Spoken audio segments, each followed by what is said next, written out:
It is now 7 p.m., Tuesday, July 22nd, 2025, and I call this meeting of the Board of Education to order.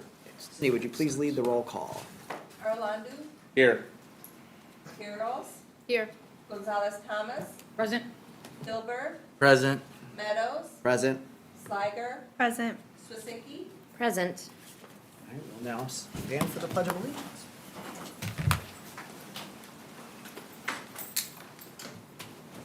I pledge allegiance to the flag of the United States of America and to the republic for which it stands, one nation, under God, indivisible, with liberty and justice for all. Right. Any items to ever remove or add today? No. All right, great. Tonight, we are celebrating the community health fairs organized by Kelly. Thank you, Coonrod, and our district nurse coordinator, and Amy Nelson, our district community outreach coordinator. Kelly and Amy, welcome, and thank you for joining us this evening. Please take the podium and tell us about this great new initiative that you All developed. right, for our thank families. you. Thank you for having us tonight. I am Amy Nelson, and I'm the Community Outreach Coordinator for Batavia Schools. And this is Kelly Coonrod, our amazing district nurse. We are very proud and honored to be here today to celebrate the combined efforts of both of our committees to support the families and the students for access to medical care, dental, vision throughout the district. Each year at BPS 101 and all across the state of Illinois, there are required public health requirements that are mandated by the state of Illinois. Being in attendance each year is very, very important for our students' sense of belonging, academics, social emotional development. Exclusions for even one day impacts the student. In looking at our district's exclusionary trends, we noticed that the most often the students and families affected by medical exclusions are those that have difficult accessing medical care. In 2024-2025, 982 students out of our 5,218 students were eligible for federal subsidies. That was nearly 19% of our state student population. While not all these students experienced exclusions or difficulties accessing comprehensive health care services, but many did. Reasons include their ability to get the appointments. Oftentimes these clinics are full and very difficult to schedule with. Some of our parents have difficulty with transportations and barriers of fear of stigma, particularly when considering mental health services.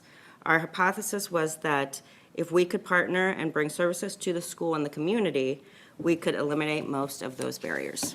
So we planned two amazing events, one on the east side of Batavia and one on the west side, to bring those things to light.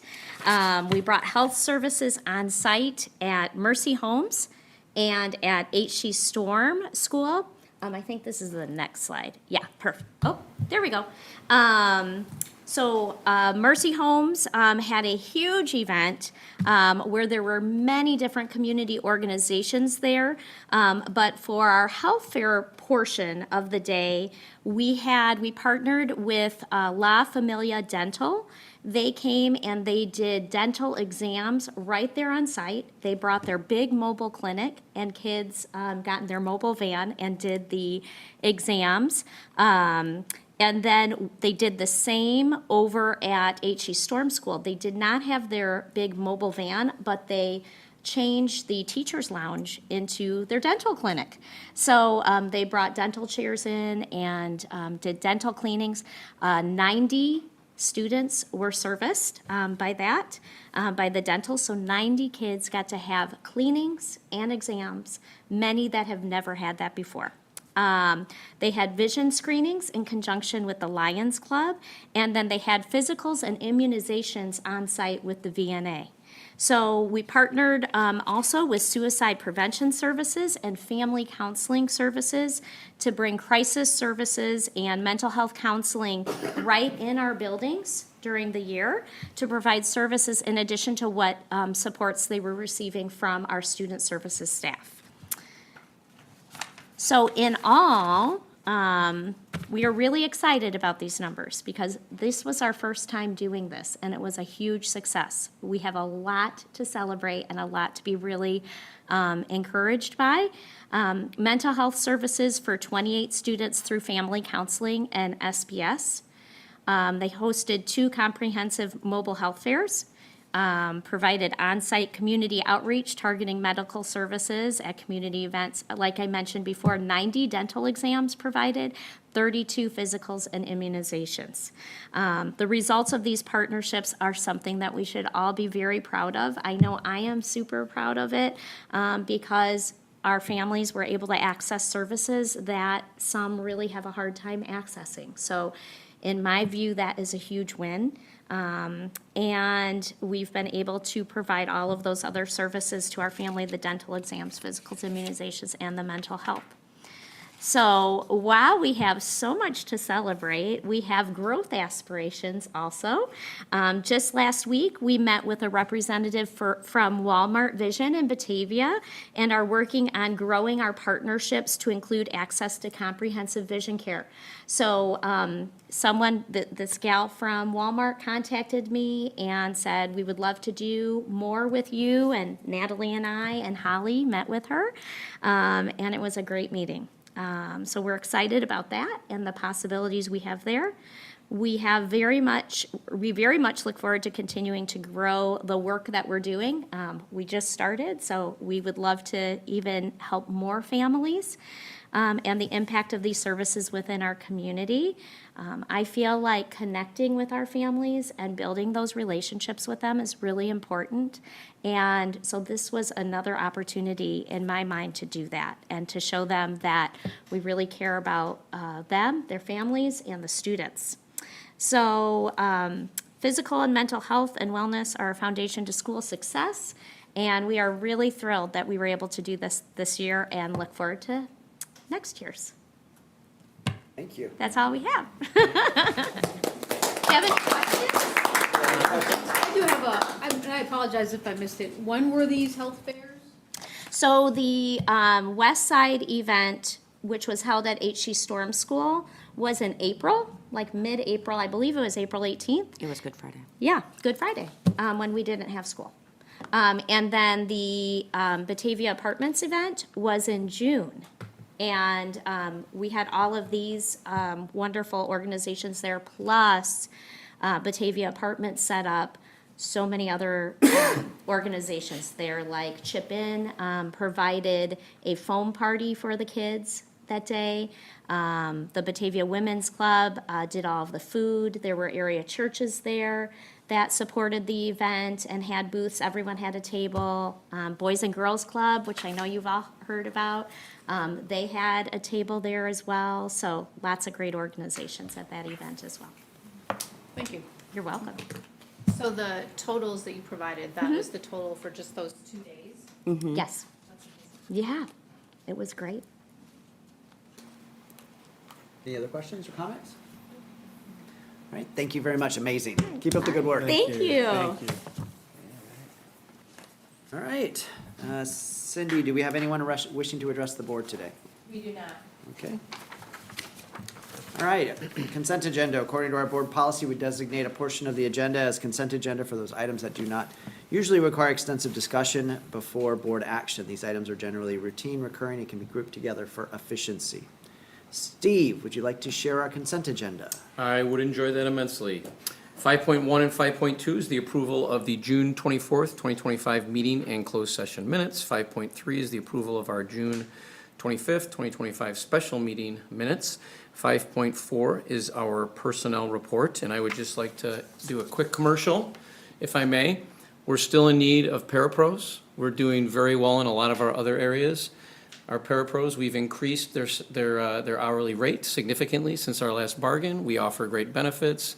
And so if you're out there watching this and you have an interest in working with students, we really need you, and we would love to have you.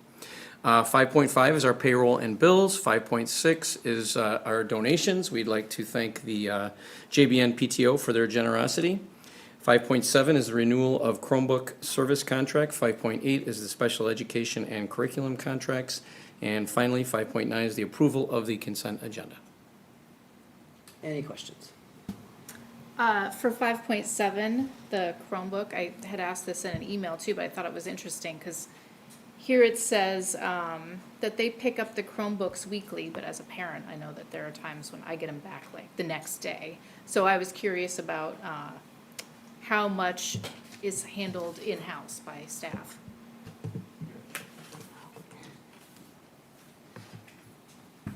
So it's kind of a complicated answer, but I'll give you our statistics to kind of explain that. So this past year, we had 1,577 repair claims. So that means IT Savvy, with their weekly pickup, took out 1,577. In-house, we do screens and keyboards. So we had 548 of those that we were able to quickly turn around. In any case, if the thing's broken and we ship it, they get a loaner. And they'll use that until the other comes back. So they're never without a device.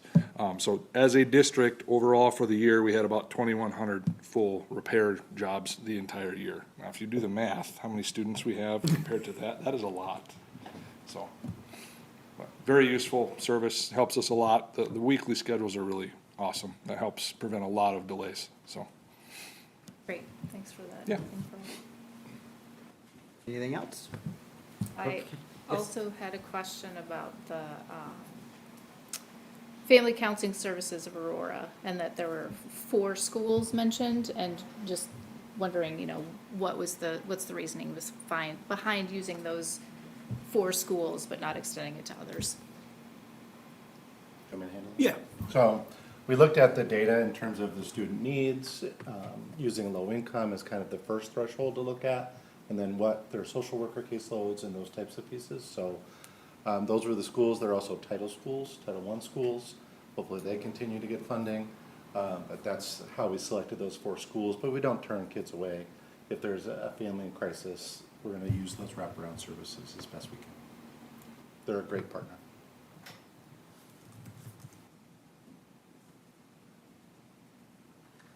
Anyone else?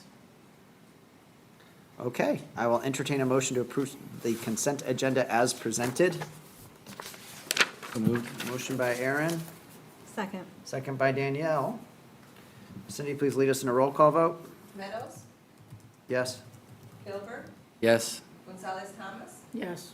Arlandu, Yes. Garrels, Yes. Sisiki, Yes. Slider, Yes. Thank you, motion passes. All right, Tom, reports, FOIA. We received a few this past month, and those have been presented to the board. Questions? Okay. Tony, treasurer update, or request, or whatever. Treasurer's report, yeah.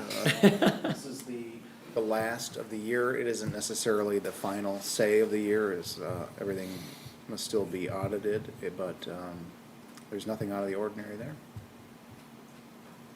Okay. Tom, committee updates? There are none at the moment. Okay. Thanks, Summer. Oh, I'm sorry. Apologies. Don't There diminish will be, theirs. there will be a, did you want to do it now, or you want to do it in your comments? I think let's do it now, if that's okay. So I will turn it over to our board policy committee chairs, There you go. as we did have our policy committee meeting yesterday, but that's why it's not in the board book, because the meeting took place after the board book was already published and posted. So, yeah, so we met yesterday, so come August, you guys are gonna get like a whole booklet of all these, policies that have been updated and or are new. There are some procedures, however, we don't vote on those if we remember, we just present them, cause they're kinda like homegrown, some of them are as well. But the thing is, so we met yesterday and we looked at the policy 2.100, which is our term and duties and officers. So our consensus is just to mention it here, we only got one person's feedback before yesterday's meeting. So if anybody else has input, we would like you to submit it to Aaron and I by August 12th. That way we can see for the August meeting if we want to have that discussion about the terms. So we're gonna kind of go with, what people thinks, majority, and so forth. And then come September, if we don't hear anything, it'll basically be a motion, or it'll just die, if we want it changed or not. If we do decide to modify that, just as a thing, so we will have to modify one other policy, which would be 2.210. And that's just how the reorganization policy is. So you want us, you're asking for us to email you feedback? Yeah. Okay. If you, I guess if you don't email us, then we're gonna take that as of, you like it the way it is, and that's it. So the feedback would be to change? Mm-hmm. Okay. Or you can tell us if you don't want it to change. Or you like the way it is and you want to Yeah, support that. you can either let way, us know that Whatever your too. opinion is on it. But if I guess. don't hear an opinion, I'm gonna think of, then you like it the way it is. So there was no, I guess, from the last one, I thought you guys, is there anything that you have to share with us that would make a difference in how we feel about it?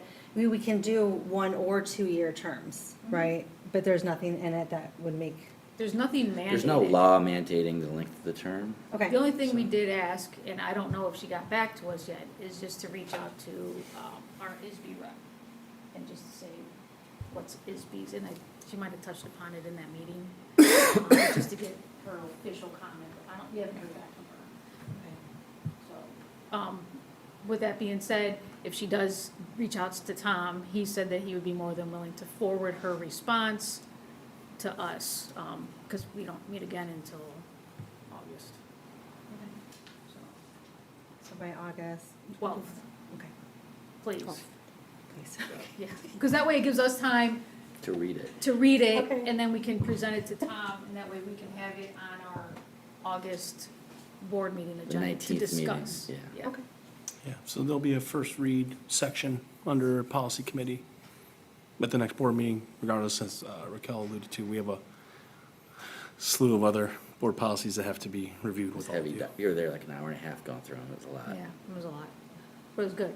How many of those other ones, is it, one year we had like 200 to look at? Not that many. It's probably like Okay. 30 maybe, 25, 30. I want to say there was like maybe 10 per page, right? Yeah, it's pretty. But some of those were just procedures. Like procedure, clip footnote notes changes, that or, kind of thing? yeah, or they Yeah. change one word. Many of them are not, but some of them are substantial. Language 2 or changes. 3 new ones.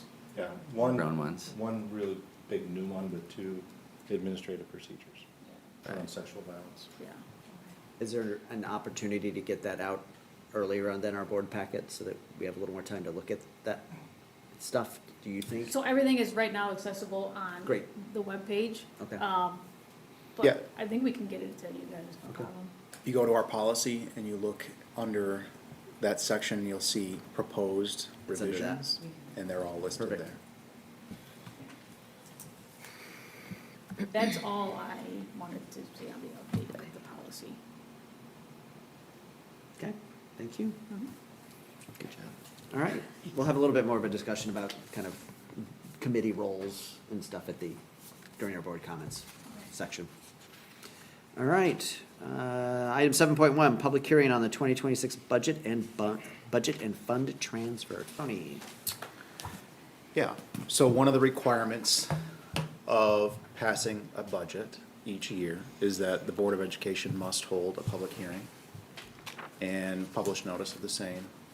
And often in recent years, we've also been doing fund transfers, and so there's also a requirement that before funds are transferred, or monies are transferred between funds, that we hold a public hearing. So this evening, we'll hold a public hearing for both of those topics. But before we do, I will give you an opportunity to see what's changed in the budget since we saw it last month. Just recap that at a very high level, and then hear from the public, if any. And then I will then take any of that feedback that's offered by the board or the public and incorporate that as best we can into the budget. And we'll present the full budget for board approval at your meeting in August. And we'll be done talking about the 2026 budget, and we'll move on to the 2027 budget right in the next month after. All right. So much for starting this process early. Exactly. Yeah, we're just finishing. So at a glance, there's some updated numbers here. Not much has changed, but total expenditures have gone up by about $2 million. One that reflects changes in the acquisition of 812 Main Street that the Board of Education approved last month, assuming that goes through as planned. And there's been some other revisions to operating revenue and expenditures. They're just kind of some small changes to reflect changes in our staffing plan and other refinements. So overall, we're doing a $14 million transfer from operating funds into our capital projects fund, which I'll cover in a little bit more detail in a few minutes. Overall, this is a $9.9 million change in fund balance, so we're spending about $10 million more than we're taking in this fiscal year. 10.8 of that fund balance change is amongst our operating funds. Now, this is planned. This is for our warm, safe, dry. We're spending some of the money essentially in our bank account to improve our schools on one-time expenditures. This is not a structural imbalance. As a matter of fact, we'll pay off all of our debt in 2026. We'll be completely debt-free by January. And the taxes in 2026, at least the taxes that are imposed by the school board, will go down by about 10% for the average homeowner. So that's good news. They're, to clarify, like the percentage of their tax bill will go down, but their actual bill. Well, as you know, there are a number of taxing bodies who levy, and we don't have any control over what the other taxing bodies do, but we certainly have control over what we do. And so the school board's portion of the average Batavian's tax bill will go down by 10%. Relative to what it would have been otherwise, not necessarily relative to your last year's tax bill, because if your house value goes up and it's reassessed, that changes all the math all over again. That's true too. There are many, many factors. Thanks so- for pointing that out. I just bring that up because people get their tax bill and say, well, my bill didn't go down. And it very well may not. But the tax rate that is imposed by the school board will go down. The rate, not necessarily the overall bill. So that's a more precise statement. Thank you for clarifying. Sorry. We just don't want Not at all. to coming Not at back all. at you complaining. This is an overall view of all of our funds together, so this is the totality of our budget. For the prior 3 years, fiscal year 2025, which just ended, fiscal year 2026, which just started on July 1st, and then a forecast for the next 3 fiscal years. The blue bars represent revenue, the green bars represent expenditures, and the yellow line drawn across them are fund balance over that time frame. And you can see that, through I would say the COVID years, we were saving more money. We were spending less than we were taking in, but that is kind of quickly changing, especially because we're spending more on our schools as we must to keep them quite literally warm, safe, and dry, the barest of bare essentials. And we're drawing on our fund balances and the money in our bank account to do that. We're also drawing on our operating revenue as well too, so we're putting both operating costs each year and fund balance toward that cost. It's in 2025 dollars, I think we estimated it to be $48 million, and that number with each passing day, it seems, goes up because of inflation and costs that bear on the economy and tariffs and those sorts of things. It's getting very expensive to do this work. Here's a very similar summary with our operating funds. These are our education fund, our operations and maintenance fund, and our transportation fund, and working cash. So these are what we consider the funds that we require to operate the school district on a given day. Same scenario, but you see in red other financing, and those are the transfers from those funds into capital projects, and that's what's drawing down in particular those fund balances. As I mentioned earlier, we're transferring money between funds. In particular, and this is one of the reasons why we're holding the public hearing this evening, we're moving $10 million from the education fund to the capital projects fund to fund that warm, safe, dry project, and another $4 million, actually $4,048,000 from the operations and maintenance fund to the capital projects fund. This is a summary of basically everything that I just said, but noting that while we do expect a modest surplus in 2027, that would be the next fiscal year, not the one we're talking about this year.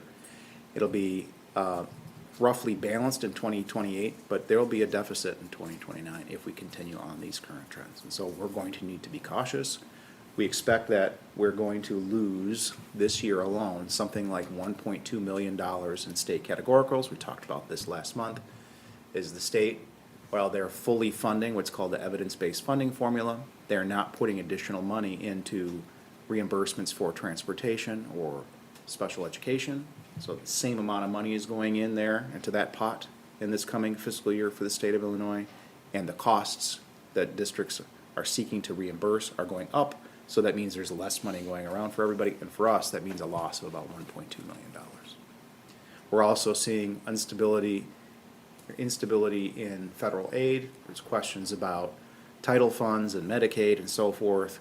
It's really unclear what's going to happen. We don't expect a significant impact for those funds in 2026, but there will likely be an impact in 2027 and beyond.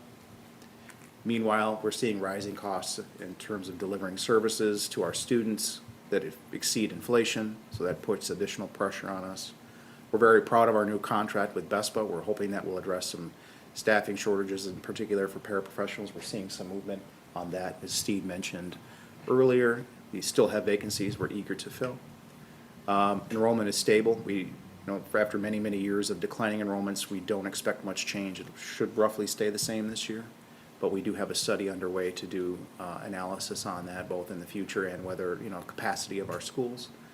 And one thing that we can boast is that we're going to continue to make progress on our capital plan without new debt. Now, our capital plan is quite literally maintaining the barest of essentials. We're not improving our schools for modern day education and the evolving needs that come with those, but we're keeping them warm, safe, and dry. So we do have more work to do on that front in the future. Some information, historical, enrollment's down 7% since 2020. We do expect it to be stable ahead, if not slightly increasing.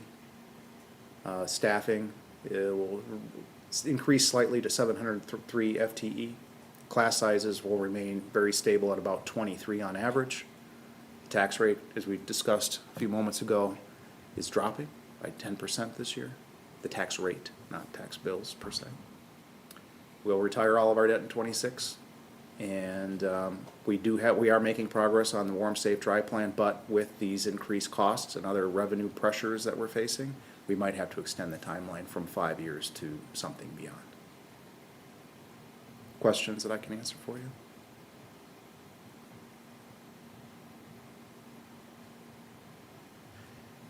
Not hearing any, so. No? And is there any member here from the public wishing to address the board this evening and share their feedback on either the budget or the fund transfers? Hearing none. All right, so the next steps for us is we'll make some more revisions to this budget, fill out the last aspects of it, and present that in final form to you at your regular meeting next month. When you're about ready to present it though, can you send an email just saying this is what you're gonna be voting on Tuesday before the, I don't know, there's a link to it. Yeah, You just tell us, before the like, board hey, vote? yeah, Like as soon as it's done? well, yeah, that'd be nice, So if possible. yeah, we could do that. I'm not sure, it's never really ever fully done. We're always tinkering with it, right up until the last minute. But when it's substantially complete, I'll certainly be happy to let you know. Thank you. Tony, thanks, and thanks to everybody who put their hands in the pot to make this budget put together. I do want to note, there was a question from the board that was submitted about the federal landscape that Tony alluded to a little bit about funding and what those impacts are. And as Tony kind of stated, the immediate impact is pretty minimal for us. But actually, I just read a ISB update from Dr. Sanders, from our state superintendent, and he is highlighting and sharing some updated information that if the trend that Tony identified, where our mandatory categorical reimbursements continue to be reduced by the state to compensate for some of the other aspects that the state's initiatives are trying to fund for public education, it actually could, as a secondary effect, have a larger effect on our funding, if you understand what I'm saying. So to fund the EBF component, the state reduced mandatory categorical reimbursements. If it gets deeper, that will have an impact on us. And if that's a result of what they have to do because federal funds are being frozen, there's a ripple effect in all of it. So When you say impact, Tom, could you elaborate on what you're referring to? Well, like other districts are much heavier reliant on Title I and Title II funding, for example, right? It's not as impactful for us, but there are districts not too far from us here even who rely on those funds, and that's a flow through. But if Illinois, their funding from the federal government is frozen for those title funds, Illinois has to still then look for some options to support their schools that might fall under certain tiers, whereas we are in Tier 4, so we feel kind of the brunt of that response, right? Not intentional. I'm not trying to say that that's intentional, that's just what happens. Tony, did I misspeak on that? It's pretty No, accurate. it's an important point. I'm glad you made it. Thank you. Yeah, when things move as significantly as they have in the last several months, there tends to be turbulence, and then these things kind of jostle one another, and we're going to have to be thinking about their potential impacts, how their interdependencies, and how they're going to bump into each other. There are a lot of assumptions that are built into this forecast, a lot. And some will come true, and perhaps many of them won't. But we'll need to keep refining those assumptions as we learn more, so that we can continue to paint, or pick up the pattern. We can foresee the pattern as time unfolds. So Hence the aforementioned tinkering you are continually doing to the budget. that's right. All right? Nothing we have to do to formally close the hearing or anything? Nope. Just buried it within our meeting? Okay. Mhm. All right. Okay, item 8.1, right? 8.1? Yeah, item 8.1, DMG recommendation for Board of Education goal monitoring. Tom, can you see this? Yes. All right, so just to kind of bring us back a little bit, Board, in your packets are the revised presentations. These are this is the work that was sent to you a little bit over a month ago, but to kind of refresh our memories a little bit, since it has been a little bit since we've talked as a group together about it. On May 20th, we had a presentation here, and Simone is actually here tonight with us. Thank you, Simone, for being here. Simone's not speaking tonight because she did her presentation, and she did, work with me and several of you as individuals in terms of gathering your feedback, some of your thoughts, anything that you were concerned about or wanted to make sure you were kind of able to check off and knowing what question you had, right? So we took all that feedback, inserted certain aspects of that into our monitoring plan and the goals. And so right now, where we're at is hoping that tonight the board feels comfortable, having had some questions answered, and being able to approve your monitoring power goals for the district. And part of the reason for this is, as we mentioned before, we are needing this as a district to help us understand how to monitor our progress with you, how to make sure that we're staying the course as an entire school district. When buildings are working towards certain objectives or initiatives, that they're staying on track and have that North Star that you as a board have put and planted for everybody. So as far as goal setting, these are the board's high-level goals, organizationally speaking. When we talk about the measurement, we had included aspects that the board, I'm pulling up my copy as well. Apologies, 1 second. So if you take a look at slide 17. Okay. So we identified the priorities and the metrics. All right, none of this has changed. This all stayed as was presented at the May board meeting. Then moving on, and if you can see all the priorities, if you take a look at our data, one of the big things that we are working towards starting and launching right now for this year is the ELA curriculum, and obviously there's monitoring goals there for the board around our ELA components and data. We're taking a look at our national and state assessments to use as comparators for how our progress is looking as a school district. As a reminder, the state will be entering into year 2 of its use of the ACT. So as we build more historical data, we will have the ability to kind of have a longer range of comparative analysis on our progress.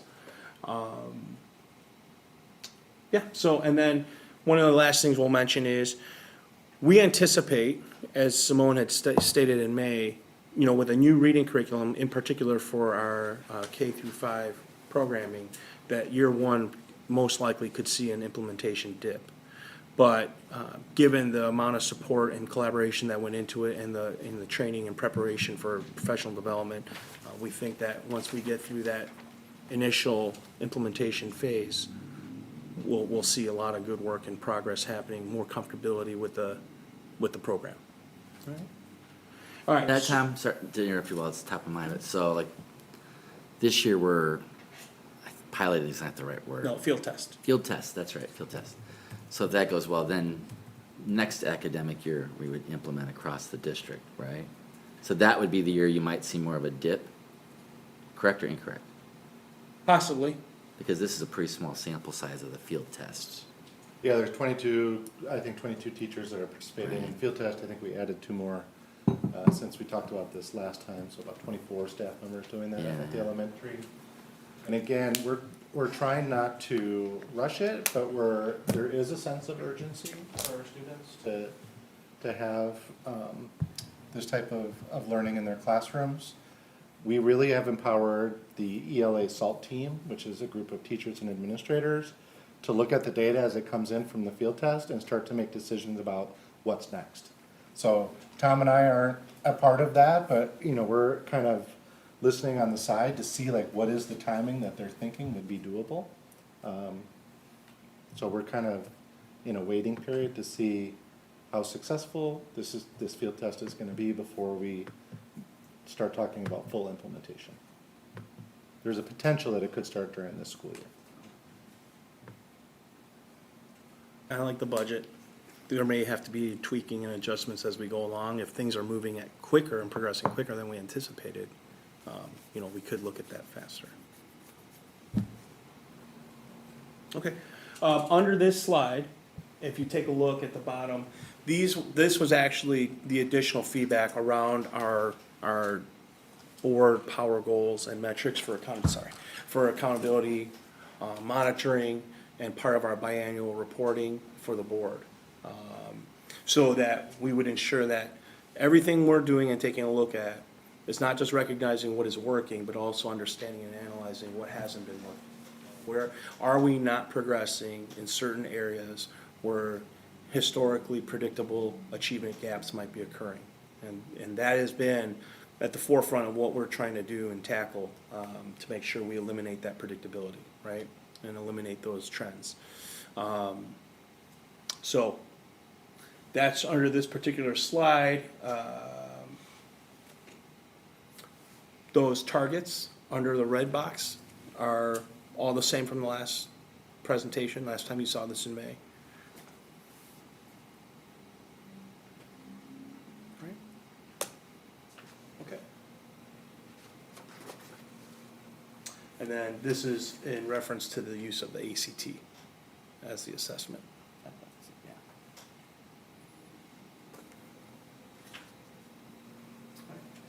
And then under strategic priority 2, you had heard Brad and others, and some of my weekly updates too have alluded to the fact that we had switched over to Panorama in our use for students, and part of the reason we had done that was it allowed students to have their own agency and provide how they're doing, right?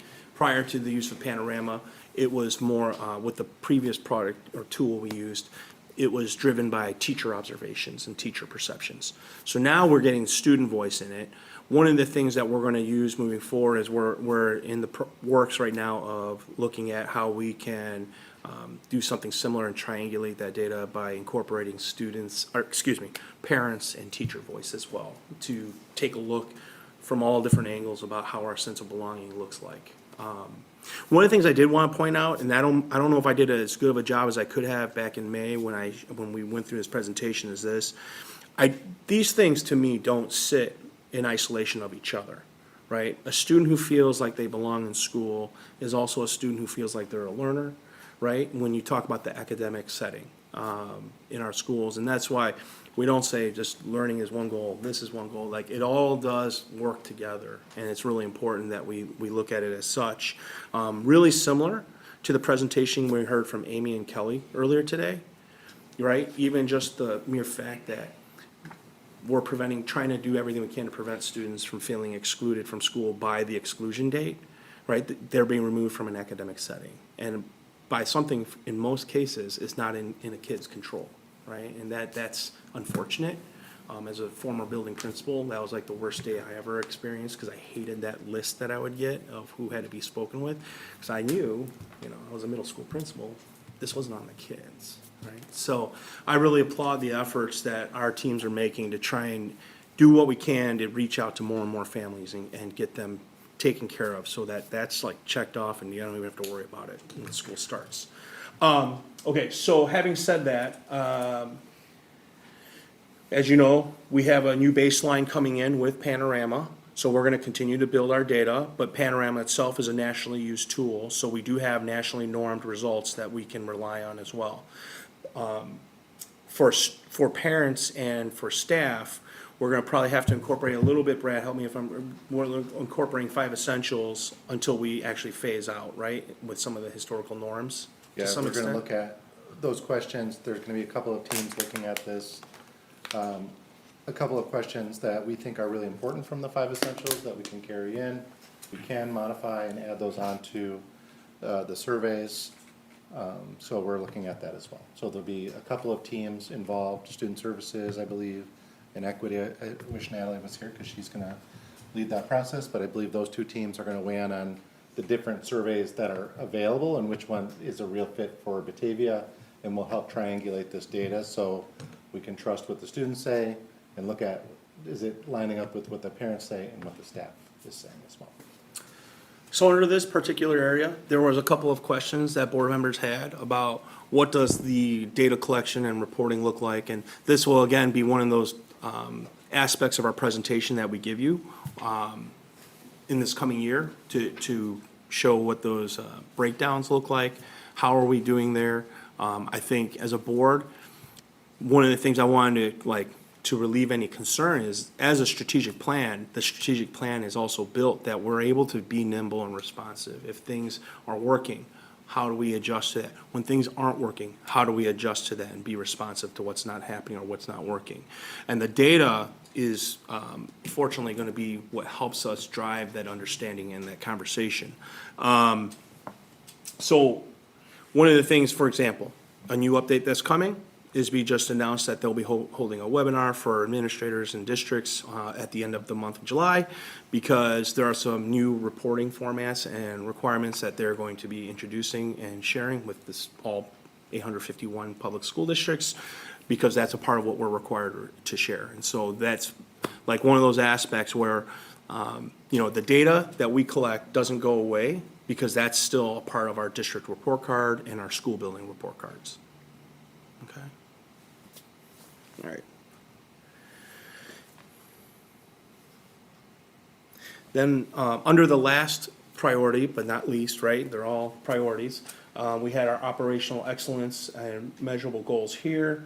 As part of our annual targets, those are the scores that keep us in the category we're at now. So even though we're scoring a near perfect score, or a perfect score, there's room for us. Now, Tony, correct me if I'm wrong, but my understanding, there's an example, I didn't want to bring it up during your presentation, but I'll bring it up here. You could see our financial profile score actually take a small dip. That's completely out of our control, because one aspect of the score that's impacted is how we're doing with our fund balance. Yeah, as we spend down fund balance, Our score gets impacted a little bit. if we go below 25%, there's a pretty significant impact on that. Also, the days cash on hand is another factor. So I will, in the final version of the budget, model out what I think that's going to be for the current year and future years. So you have an idea, but I'm modeling it out based off of certain assumptions that I don't have all the data that necessarily the state of Illinois uses. So, but I will have an estimate of that. Is that pretty prescriptive? Like, if you're not hitting fund balance, it's a certain point off. If you're not having a certain amount of cash on hand, it's a certain, 0.5 off, or is it a little more oddly subjective? It's not subjective, it's very objective, and there are ranges for, it's relative to, for example, your fund balance is relative to your overall revenue. Right. And it's for a certain subset of funds, and if the Illinois Municipal Retirement Fund is negative, then that one counts, but if it's not negative, it doesn't count, stuff like that. But, it is very objective. So those are the three priority areas. You saw the goals. And I think one of the other questions that came in is, well, what happens if we miss the goal, right? Or what happens if we are not continually approaching the target, right?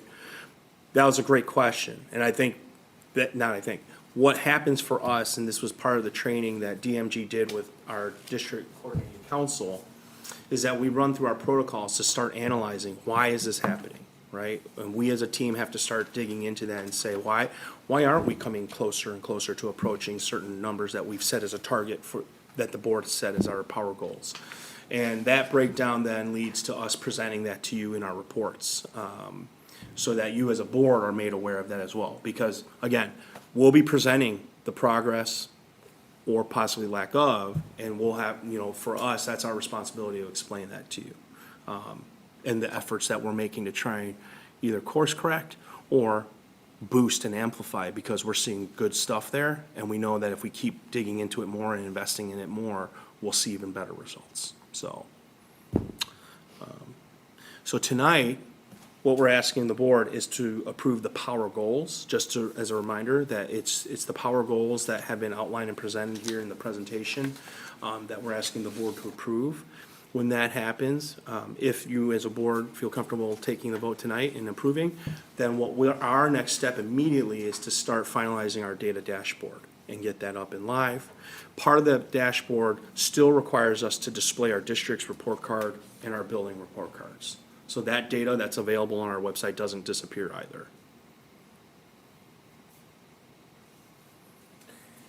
And we said twice a year, right, that we would do Correct. this review of the data? And that's one of those things we said separating out to a separate meeting so it could be focused on. So after, let's say that we approve this tonight, when would be the first presentations to us? Would that be in like the December, January? We did November buildings, December district this past year. If you remember, those were, I believe, on top of your regular business board meeting, right? It was the spring, that second semester, that we moved them off that night, so I think that probably did better for everybody. So I'm just saying, would we still do November, let's just say an extra board meeting in November and December, or would we do? Or we could go, one building night in December and one building night, or night in December for district, right, and do them both in December. But then I guess we'll have to determine your scheduling capacity as a board, if you can handle 3 board meetings in the month of December, which I realize could be tough. So then we may stick with that November, December format and just move them to a separate night. Can I ask what the feedback from the buildings was with the breakout? Did they prefer that than having it as part of a general meeting, the principals? Did you get feedback? I don't know. Just curious. I'm not entirely sure. We have an administrative retreat coming. I could certainly gather some feedback for you all. You at least didn't get any kind of negative feedback about it? No, What I heard was that, quite frankly, teachers were really excited to have an opportunity to present what the building's doing, right? Like, I think people want to talk about what they're doing, things that are going really well, and then, people were a little nervous having to acknowledge that there were still some blind spots or just areas of gaps that aren't growing the way they hoped for. And you heard that in the presentation, right? They acknowledged that. And you know, everyone's in education because their heart wants to help. So nobody wants to see that kind of result when it's not meeting the mark. I also imagine the first time you're really presenting it that way, that's the Yes. hard time. Yes, The our. second or third time, eventually you start looking for things you want to fix if they're getting better, so. Yeah. Okay.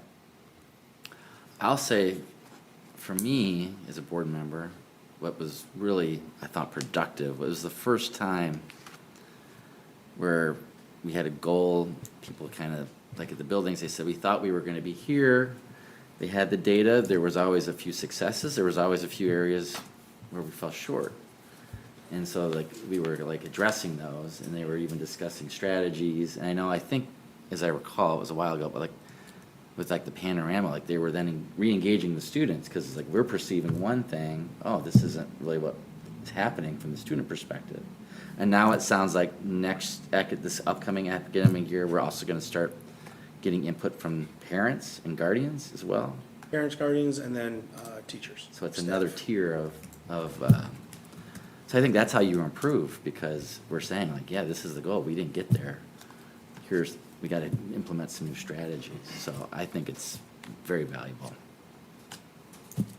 I think it was interesting, I don't remember if it was in the winter or the spring, but for the elementaries, like, they all had the The same dip dip. in the winter, right? Yeah, I think it was the winter one. The winter blahs, yeah, everybody's. So I think it's very productive to have these twice a year, and then, but what I really like this understanding, like acknowledging where we're falling short, and then, you know, the first step to improving is acknowledging it's not working, coming up with new strategies to improve. And the importance of these kind of, what's the terminology, why can't I remember it? The power goals, so that there's consistency amongst what is being reported to us. So there's not that accusing anybody would do it, kind of cherry picking things to kind of talk about one thing versus another and craft a certain story. That's kind of, to me, that's from our perspective, at least my perspective, the importance of the power goal concept. Maybe this is for Tom. On page 5 of this one, the summary of questions and responses. Item A, right at the top, it says language was added to goals around student well-being to ensure that the board has information related to specific student populations and that achievement gaps are monitored and are addressed. Language was added to goals of the power goals, or where was that? So which document are you looking at? Sorry, the questions and answers, yeah, you got it right. Yeah, is it question The 3? question is, yeah, It's question 3. question, can we build in our most marginalized populations into our goals? And the answer was yes, language was added. So I'm wondering where that language was added.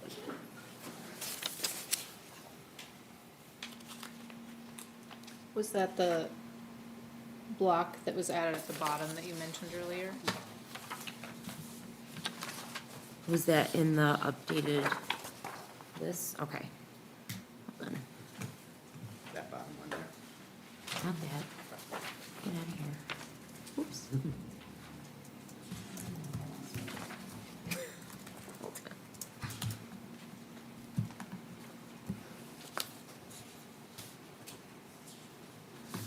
So your question primarily, is this a power Where goal was the? language, or is it added at the Yes, or school what- level? Yes, which goals was it added to, and which groups? Yes, so that is, if you take a look at this box right here, this is a part of what we will report to you. And then we'll take a look at those various groups and provide that in our presentation to the board. Those groups being any group that shows a gap in achievement or whatever, okay. Right, Okay. exactly. Okay. So that's more of a commitment that this is where you're gonna bring up that information to share it out. Yeah. It's not specifically written in the power goal, but this is how you're gonna support the power goal by showing. Well, this yeah, thing. but yes, That's right, what I'm it's the saying. commitment, this is going to be part of that data monitoring around that power goal, and this will be part of the presentation that we will provide with you, for you. Kind of goes back to that comment I made about us taking a look at, are we making progress with particular groups of students that we know that our data has been showing we should have a continued effort and focus on. And are we saying those groups, or are we just sort of like waiting to see if somebody asks us about them, or are we saying, no, we already acknowledge? So actually, great question, Katie. The groups that we identified are based on the data presentation we did at the June 25th board meeting. Okay. June 25th. Brad had displayed several charts on 2 slides, I believe it was. Yeah. Of the various groups of different populations of students that we know we need to be watching.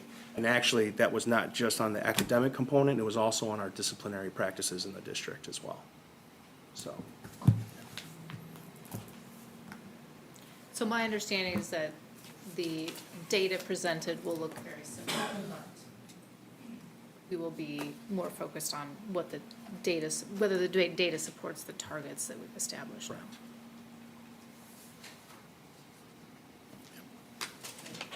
And these targets were created, the DCC committee was aligned with these goals? Yes, so part of that was DMG consulting with us, but that consultation took place with our district coordinating council. Could you, just for anyone watching, share who comprises that committee? It is the co-chairs from the administration and the BEA for CAC, PLAC, RAC, and CAC. Said that one already. Did I say that one? Right. Yeah, so Did I get them all already then? You got 'em all. Okay. No, okay. Sorry. And the co-chairs are admin and A BEA teaching leader. BEA leader.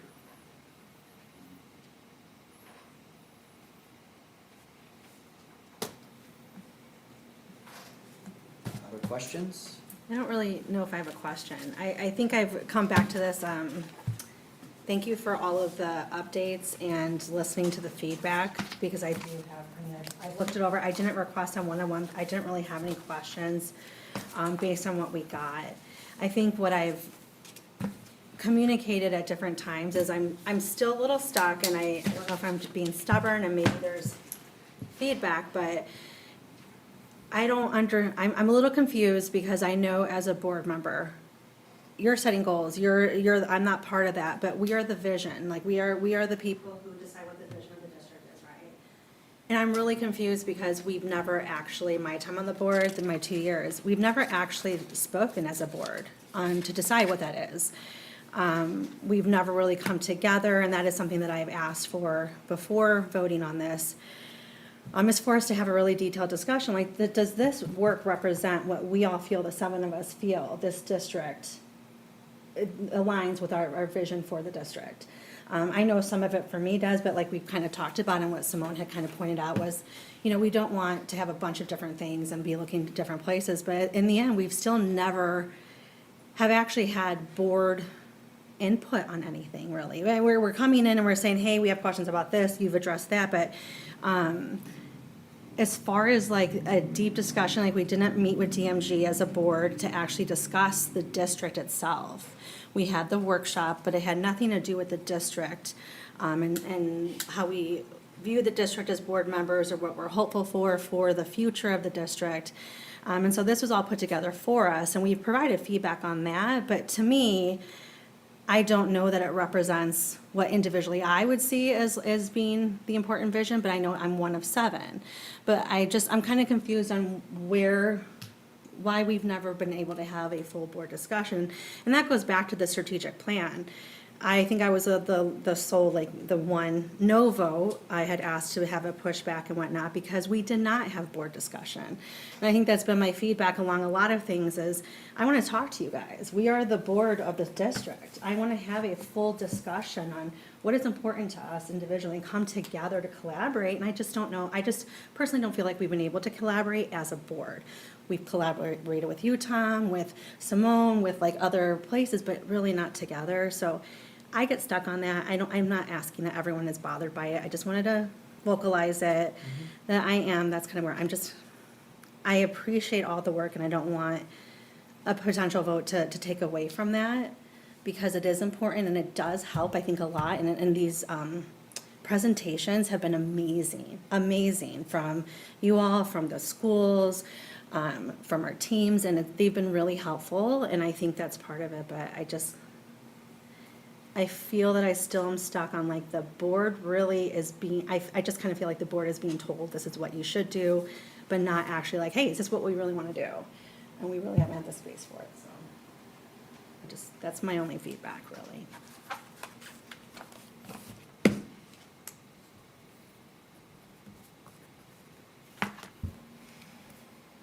Any other comments or questions? Does everybody feel like they have enough information to make a vote?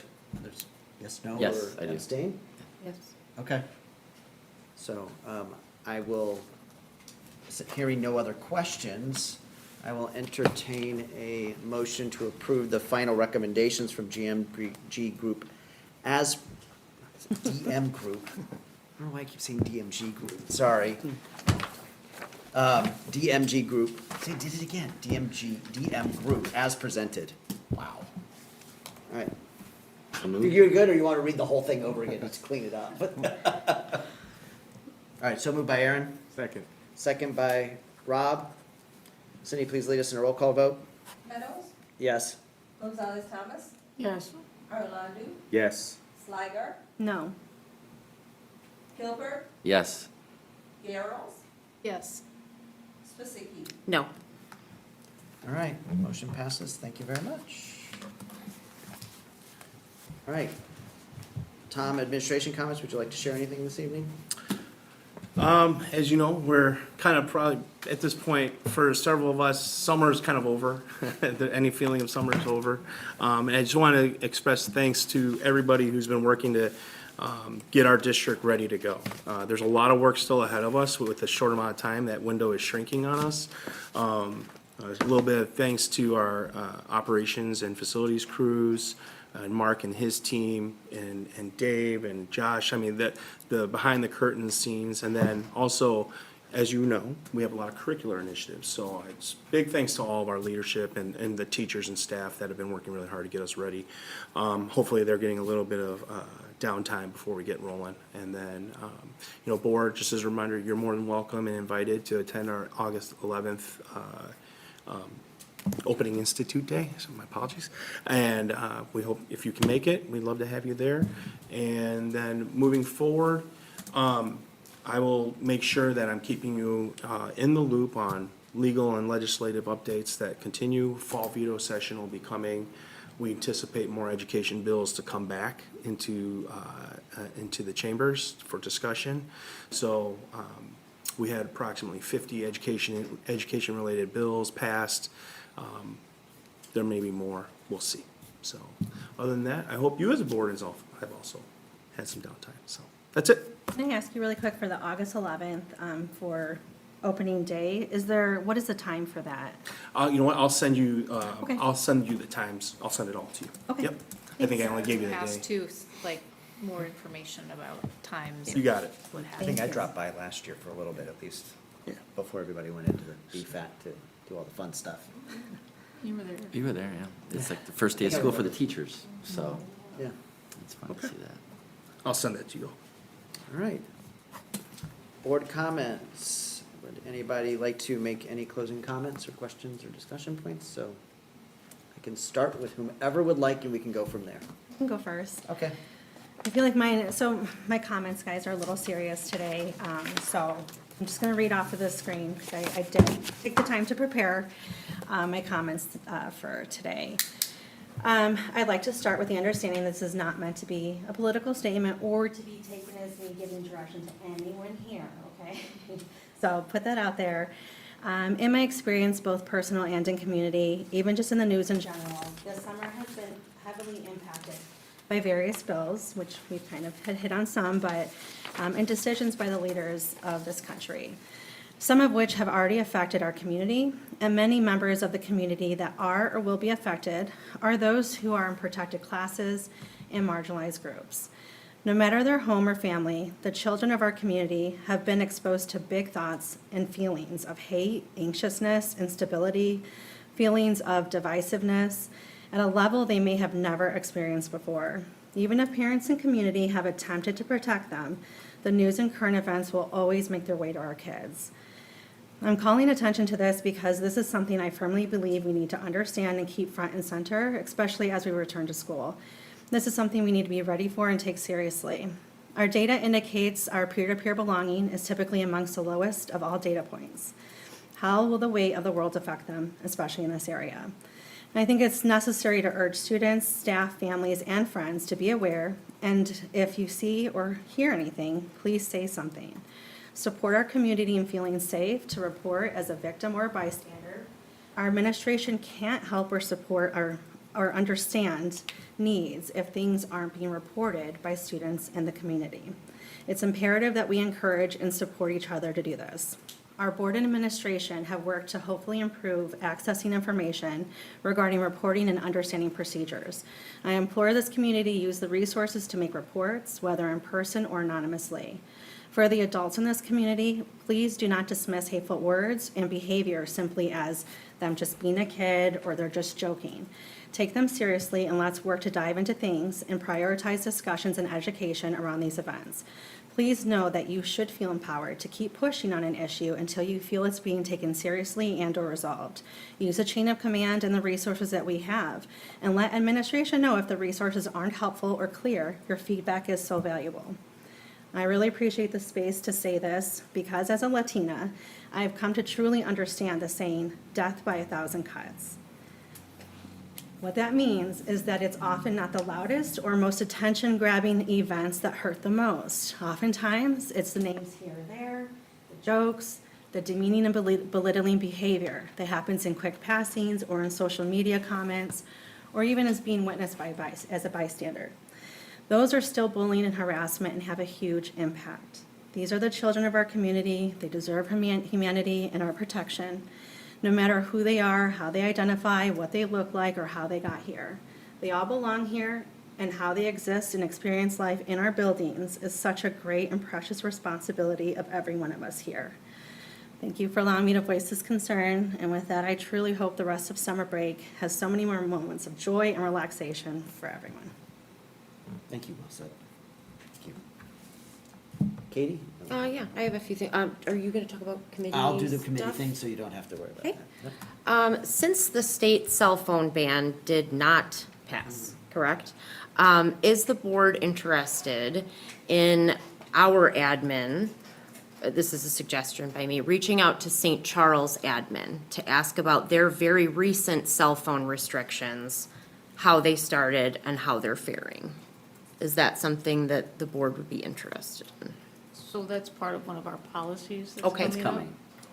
Okay, that's And- already being worked on? We're gonna, So already in our current policy, Brad might remember. So elementary, it's kind of like, this is not allowed. Yeah, right.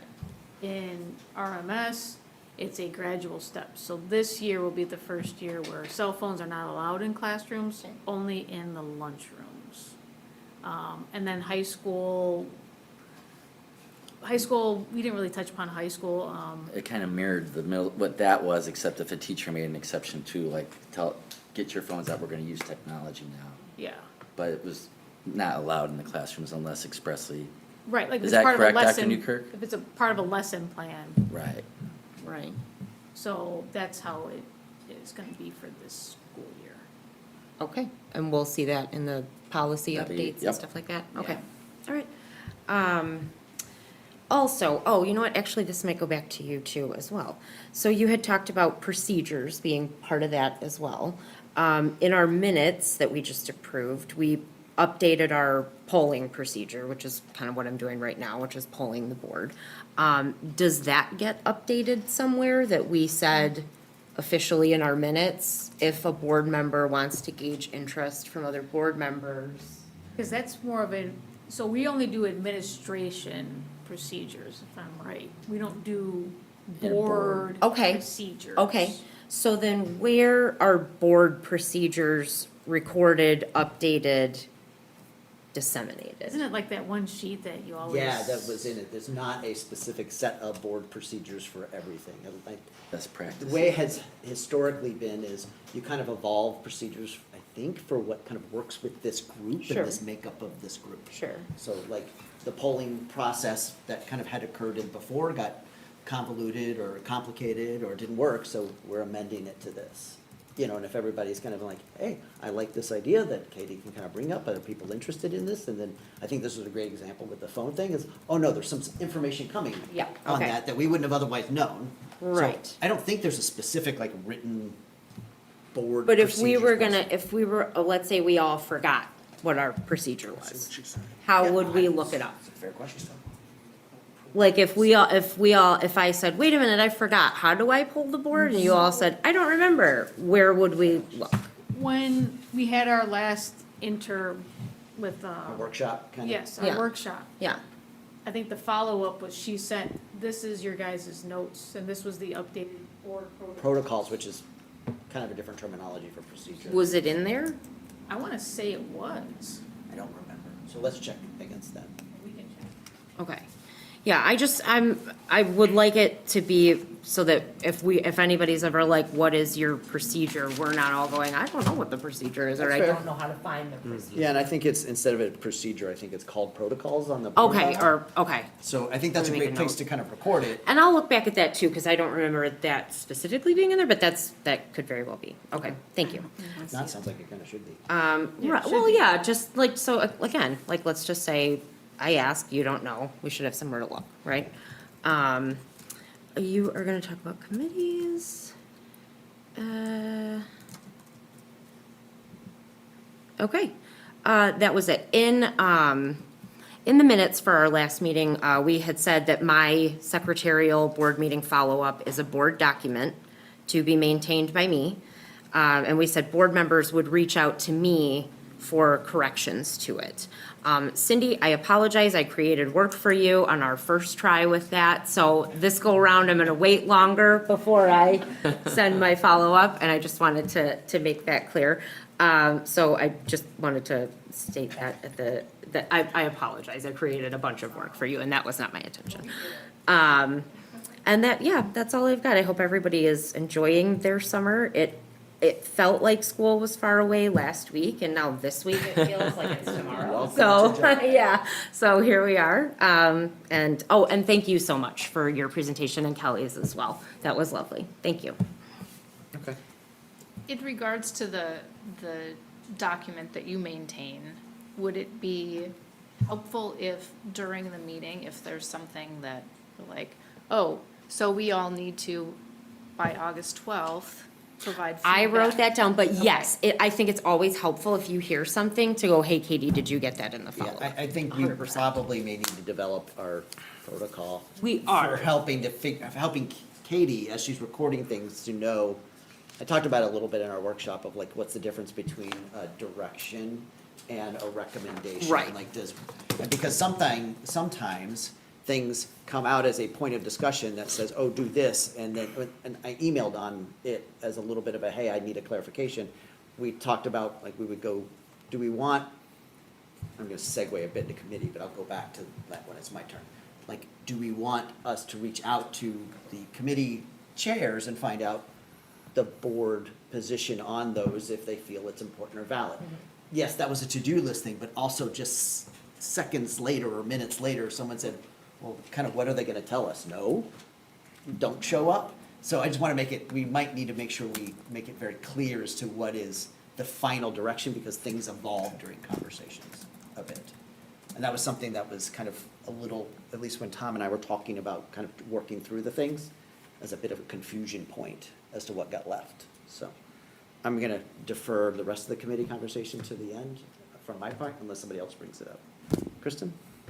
I was just gonna give a shout out to Batavia Activity Foundation.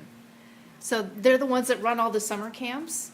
And, it's a lot of our high school teachers that run these camps. And my kids have done the Encore music camps, and there's a fashion camp, and a digital art camp, a cooking camp. And the fact that my kids, who are, elementary, middle school, get to have camps with these high school teachers is just amazing. And I just wanted to give a shout out.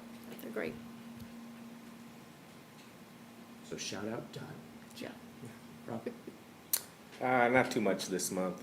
Just hope everyone's having a relaxing summer and look forward to getting going next month. I don't really have anything, just, with the weather, just be careful, stay hydrated, go to cooling centers if you don't have AC, enjoy the rest of the summer. I'll give a shout out at the middle school last week. They had band orchestra camp. I think I saw you there, Kristen. They had a concert. A lot of great energy. They really put on an amazing show. So yeah, that's sort of getting us back in the groove of the calendar year. And just I want to say thank you to everybody that's working very hard to prepare us for that first day of instruction. It's a million things that have to go right. The buses, everything. I know the teachers I always tell my kids, it's the first day for the teachers too. All the feelings you're feeling, they are feeling the same thing. So I just want to wish them luck, thank them for their hard work, and I'm excited for August 14th to arrive.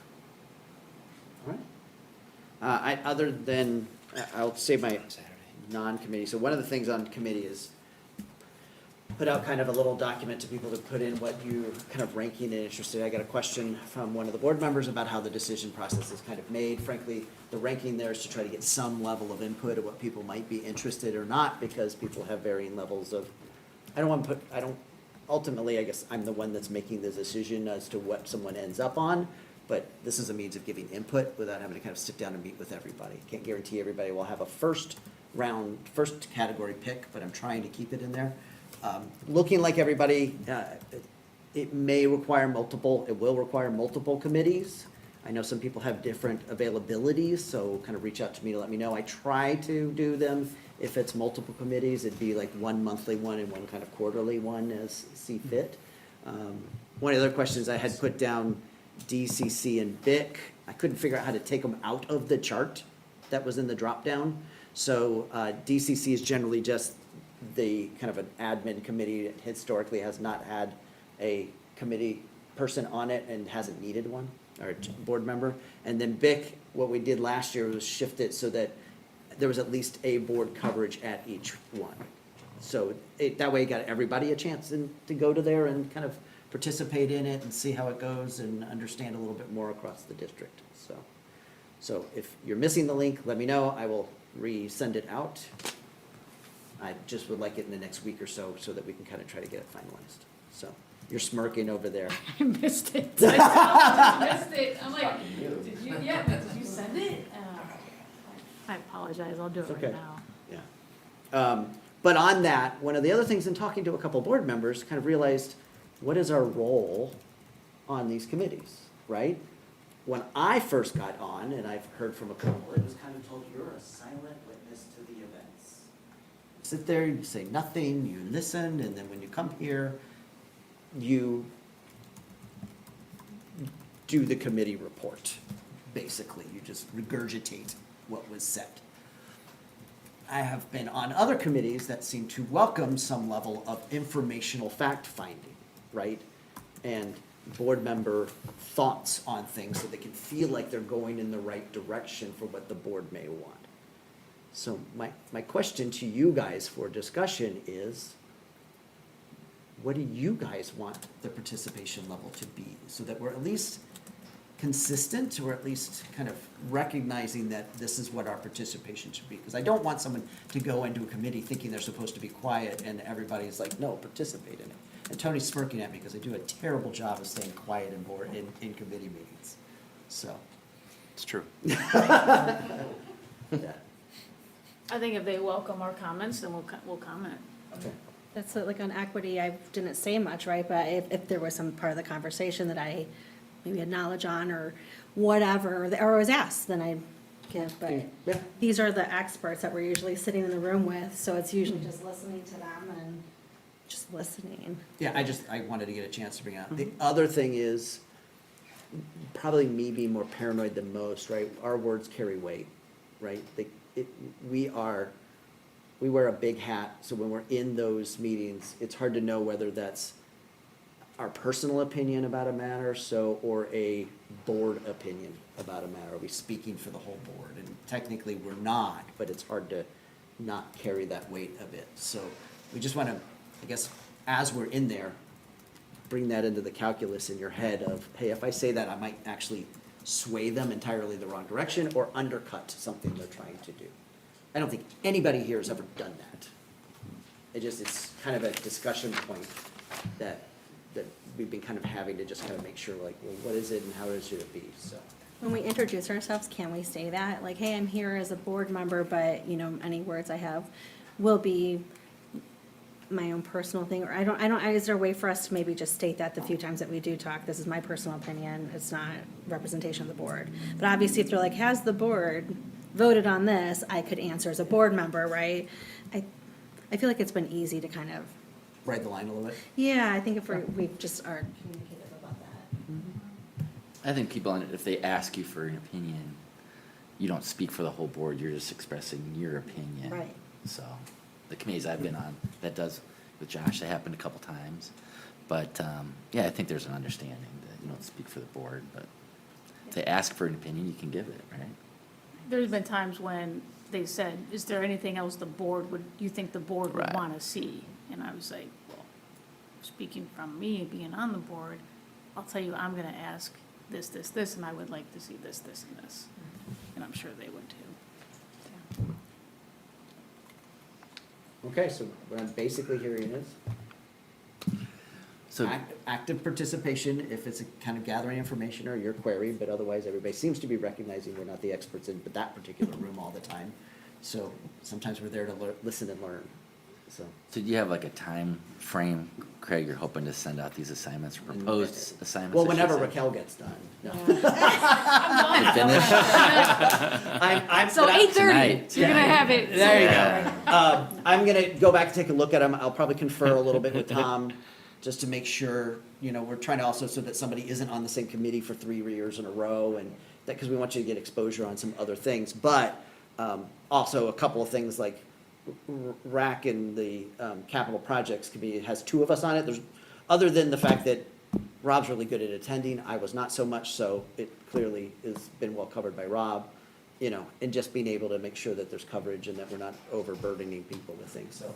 And then also just to kind of touch base with any of the other chairs to make sure they're comfortable with, committee members on there to make sure that, it's a good collaborative process. I apologize. We're not going to sit in on DCC? We haven't historically had a Right. position there. And I'm not sure that I felt like it was particularly missed, but if we, It wasn't missed, my understanding. So DCC got started prior to my arrival, like just before I minutes started. before, it was a part of the And negotiation. it came out of bargaining, right? And that was a structural, well, you know what? Why am I speaking to it? I didn't bargain it. Tony, Brad, Steve, would one of you be willing to kind of explain it, please? Tony was in the I negotiation. caught them, Brad's I like, caught them off guard. Guys, one at a time. Yeah, Brad was not there. DCC was my idea, I'll take credit for that, but the implementation and all that, that's gonna. I would say it is negotiated as part of the BESPA collective bargaining agreement, and we can't be flippant about just changing representation on there. Require. It was a BEA negotiation too, correct? Yes. No, it was B, I think he, What did I you say? said misspoke. BESPA. You said BESPA. Oh, sorry, I was talking to BESPA earlier, but, no, it was a BEA agreement, I'm sorry, yeah, it is literally written into the BEA contract. And we did consider having a board representative at the time we negotiated it, and we felt as though we would have more candid conversations if you weren't there, to be quite blunt. So I just want to know if I need to put it. No, ignore that one, it was a. And there you have it. That's your first choice. I feel like I would take that out. I'll just put myself on. It's not. And then the second thing, I apologize, are we splitting up BIC again? Yes, same thing. Okay. So you don't put BIC, don't put DCC. We will figure out a way of balancing out, like, who can go to BIC when it meets 'Cause usually quarterly. invite So, people to Yeah. bid. yeah, just FYI, BIC, I believe, is the only committee that as board members you sit on, that meets on a Saturday. Yes. So just be aware of that for your own calendar purposes, but it's a quarterly meeting. We already have the dates, so if, you know what, I'm sending you the schedule for Institute Day, so I can include what the 4 dates are for BIC this year. We already have it set up. Cindy, she's awesome. She already invited all the representatives and everything, so I'll give that to you. And if you want to pick a date, Let's Just send it to me, and generally speaking, first come, first serve. It's a Okay. good committee, I learned a lot. Like, It's so sitting on- good. Yeah. So there's 4 a year, To all the Saturday. PTOs and and, can And it's- 2 board Yep. members be at? Could, technically, two could go. Okay. And it lasts 2 Couple to 3 hours. Yeah. So we don't need to pick that. Usually there's coffee, Okay. donuts, bagels. it goes a while. It does. So yes, technically 2 board members could be on it, so wouldn't necessarily have to kick somebody off if it's only 2. That's a good point, Kristen. So what do you do if 3 of us pick RAC and the 3 of us haven't been on RAC? Do you do like, I don't know if you, I'm sorry if I missed it, if you addressed it, are you doing like, is it like first come, first serve, is it lottery? How are you deciding something? like Sometimes it's about what other committee coverages there are.